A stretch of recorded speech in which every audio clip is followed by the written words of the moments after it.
What's up guys, it's Tom here and welcome to a super exciting Liverpool transfer news video because Kylian Mbappe has hit out at Paris Saint-Germain saying that he told them he wants to leave and they refused to let him go, they refused to sell him, and he still doesn't want to stay at Paris Saint-Germain. So he will be a free agent next summer. So on January the 1st, Liverpool can negotiate a pre-contract agreement with one of the best strikers in the world, Kylian Mbappe, and he's a £200 million player available on a free transfer. So Liverpool should throw everything but the kitchen sink at Kylian Mbappe, and there is of course well documented connections between Liverpool and Mbappe. Liverpool is one of his dream clubs of Mbappe alongside Real Madrid, and Jurgen Klopp and FSG already met with Mbappe and his family. They already invited them onto the private jet of John W. Henry, the Liverpool owner,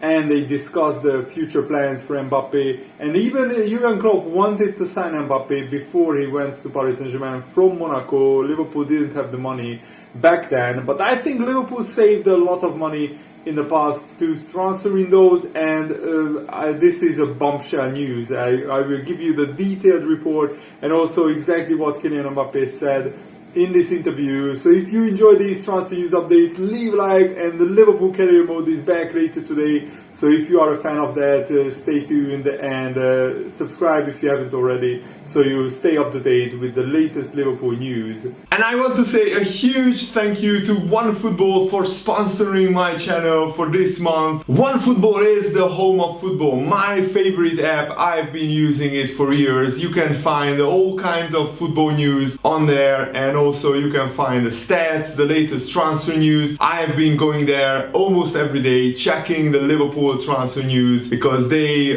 combine the best and most interesting transfer news and football news. And you can find also interesting videos, stats, analysis, fantasy football tips, and all kinds of interesting football related content on the OneFootball apps, and it's completely free. So what are you waiting for? Make sure to download OneFootball using the link in the video's description, and you support the channel as well that way. And after this latest revelation, it's absolutely staggering to me that Real Madrid turned down 150 or 160 million pounds from Real Madrid in the summer, because they knew full well that Mbappe wants to leave, and he spoke to French outlet RMC Sport before the UEFA Nations League semi-final between France and Belgium, and Kylian Mbappe didn't hold back in his interview. So Kylian Mbappe said, "I wanted the club to have a fee for a quality replacement. My position was clear.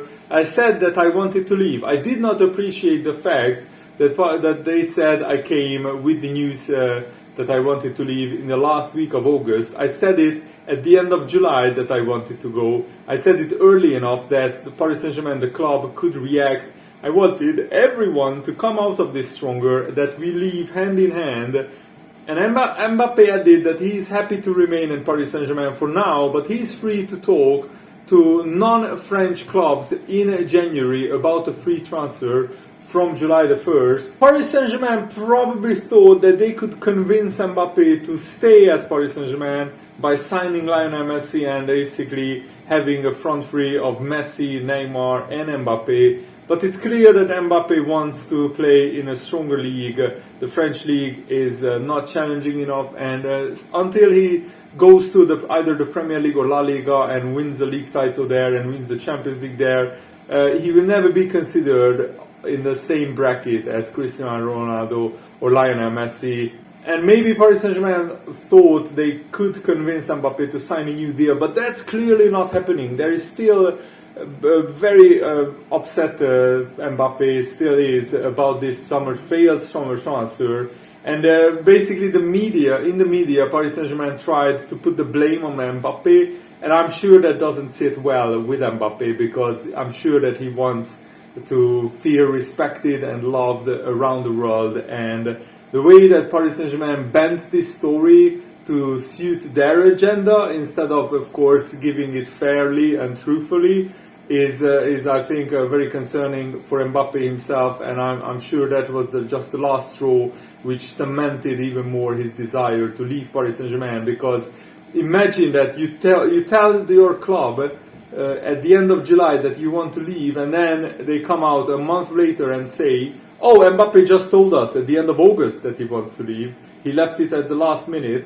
So he must have felt betrayed and taken advantage of, I'm sure. And Mbappe also said, "If you don't want me to leave, I will stay, but only until the end of my contract." People said I turned down 6 or 7 extension offers, that I don't want to talk to sporting director Leonardo anymore. That's absolutely not true. And it's not up to me to judge whether Nasser Al-Khalifi has taken over negotiations or not, but for me, my position has always been clear, Mbappe said.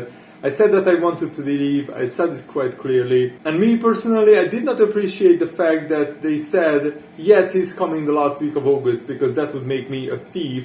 I said at the end of July that I wanted to leave. Those are very, very strong words from Mbappe, and I think that just that makes Liverpool one of the favorites to sign Mbappe. Of course, Real Madrid are also favorites, but it will be down to Mbappe. Whoever he chooses, he will play for, because he can basically choose his next club out of the richest clubs who can pay very good wages. Salah is asking for 300 to 380,000 pounds per week, so Mbappe will be on the same level. And I don't think Van Dijk or other players will complain too much if Liverpool give Mbappe like 350 or 400,000 pounds per week, because he's a mega superstar, and he will be one of the faces of the Premier League, and he could become the next idol, the next Liverpool legend, dare I say, if he signs for Liverpool and stays there for the next 5 or 6 years. And he can even go to Paris Saint-Germain, go to Real Madrid in 4 or 5 years, and we could get a similar amount of transfer fee from Real Madrid. But I'm not sure what kind of path Mbappe would want to take. But considering that Real Madrid just recently lost to Minnows Sheriff Tiraspol in the Champions League, Mbappe should think twice about going to Real Madrid, because they are probably in their worst shape of the last like 10 or 15 years. They were on the decline even when Ronaldo left them, but since then they have been declining every season. Yes, they won a league title 2 seasons ago, but that was a pretty weak La Liga. And otherwise, in the Champions League, the Spanish clubs are not doing much lately, especially Real Madrid. And even though Jota didn't score on the weekend, Jurgen Klopp has loaded the striker, the Portuguese striker.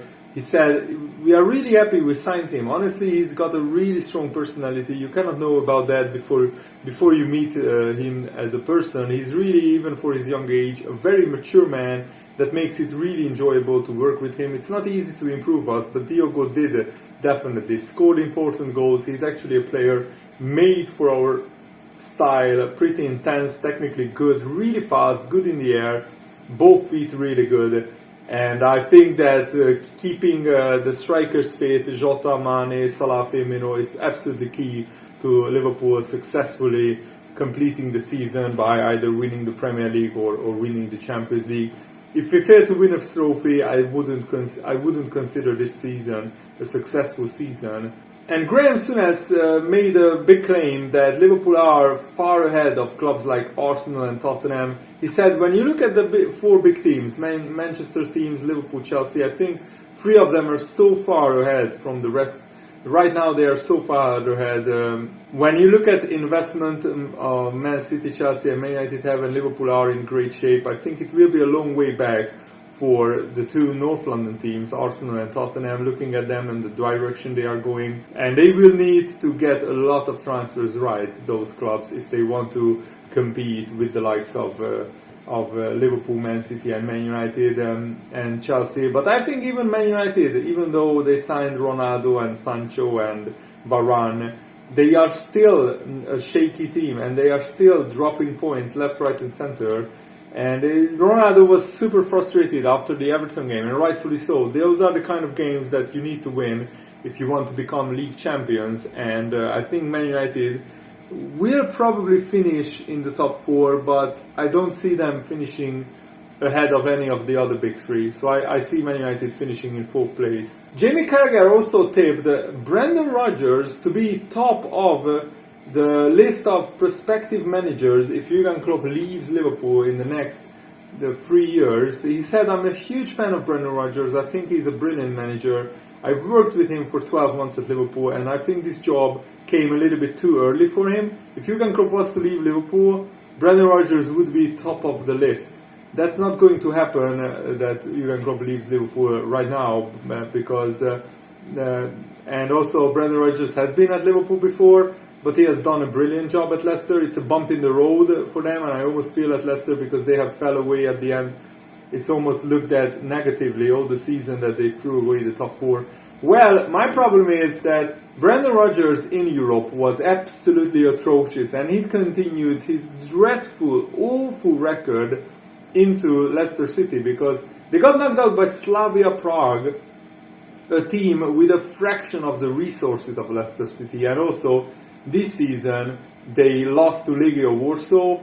That's pretty much unacceptable. If you are Leicester City, you should be beating a team like Legia Warsaw. I know it's only the Europa League, but still. And also, they basically bottled top 4 2 seasons in a row. They were comfortably in the top 4.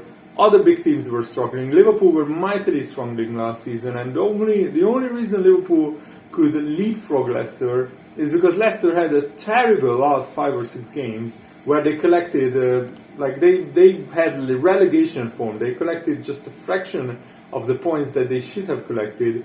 And I think Brendan Rodgers is a good manager, don't get me wrong, but he's not good enough to be at the top 4 club. That's just my brutally honest opinion. And of course, feel free to disagree with me in the comments below. And John Aldridge, one of the legendary strikers of Liverpool, also said that Mo Salah is as important a signing for Liverpool as Virgil van Dijk was, or Alisson, or Fabinho. He said to score 100 Premier League goals in 151 appearances for Liverpool is a sensational record, and it highlights what an impact Salah has made at Liverpool. We often talk about the signings of Van Dijk and Alisson as being crucial to Liverpool's trophy-winning successes under Klopp, but Salah has been every bit as important. It was breathless stuff against Brentford and against Man City, and this was a game that got away from Liverpool. The only winners from this weekend's action was probably Chelsea and also Tottenham. And Diogo Jota also said very interesting things. He said that obviously I knew that at Liverpool, Salah, Mane and Firmino were one of the best attacking trios in the world, but I never thought about coming and taking anyone's place. I thought about coming and to giving my best in training and in games, and then it is up to the manager to decide. I think it's always useful when you have those kind of players to help you, because in the end, what we want is to win, and only if you have good players you are able to do that. And Jordan Henderson said that a draw is super frustrating against Man City, but we will learn from it and we will move on. It was an intense game. It's always going to be tough against Man City. They are a fantastic side. We had some good moments, some not so good moments. Second half, I thought we reacted really well, a much better performance, and unlucky not to probably win the game in the end. A little bit of disappointment, but I thought we reacted well after coming in at half-time, because I thought we didn't perform to the levels we are capable of in the first half, so we showed a lot of positivity in the second half, much better performance. We just weren't applying the pressure high enough against Man City. We sat a little bit deep and weren't getting pressure on them. They were finding too many spaces and creating overloads. We managed to sort that out, I think at halftime, 1 or 2 things that we could do to improve that. We managed to do that, and it changes the game in our favor a little bit. We managed to get in the lead twice and we just couldn't see the game out. It's a little bit frustrating, especially when you go 1-0 up, 2-1 up. There is 12 minutes left on the clock. I think we can see the game out better. Overall, we've got to learn from our mistakes. It's not the end of the world. There's still a long way to go. Take the positives, learn from the things we didn't do so well, and be better in the next game. But that's football sometimes. You've got to move on, learn from it, and be better in the next one. And I'm really excited for Liverpool's next game against Watford. But we have to wait 2 weeks for that, because there is a goddamn international break. And I really hope that the Brazilian players don't have to miss the Watford game. But I feel that they will, because I just can't see how how the UK will guarantee them exceptions. There was already huge problems in the past international break, so let's see what happens this time.